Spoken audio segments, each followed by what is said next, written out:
I could say a lot about Pat. Like so many people here, I've known him for years.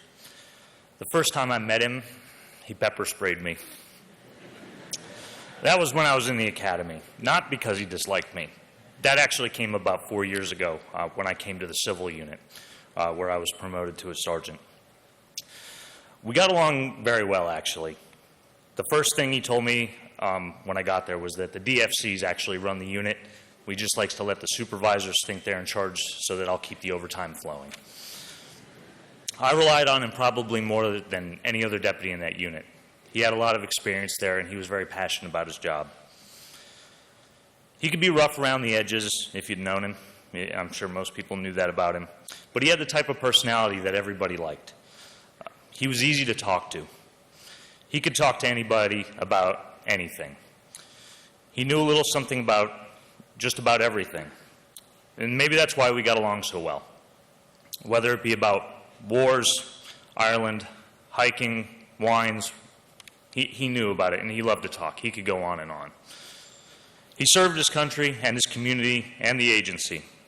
As you know, he was in SRT for a long time and a proud member of the Honor Guard, and he also instructed. I had to rely on him to teach for me a couple times, and there was no one I trusted more to handle that task for me. I knew he would do it proudly, and I think he was honored that he was asked to do things like that. He took a lot of pride in his job. I once asked him why he wore all the medals that he wore.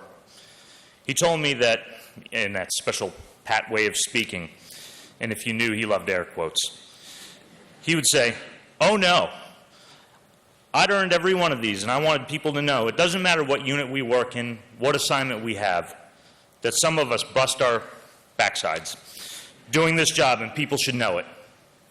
I couldn't agree more.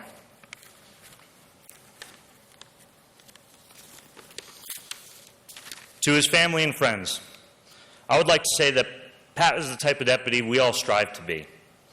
Yes, he was hardworking. Yes, he was very knowledgeable. And he was very proud to wear this uniform. But above all, he had honor. If we don't have honor, we don't have anything at all. And I think he understood that better than most. And while we're sad and we need to grieve, I want you to close your eyes and remember that squinty-eyed and all-teeth smile that Pat would give. And remember that he would want us to move on, to live life to its fullest and not dwell on the past. In closing, I would like to say to Pat, I know wherever you are, I'm sure you're letting know whoever's in charge of what's expected of them and how to do it best. We'll take care of the rest down here. Thank you.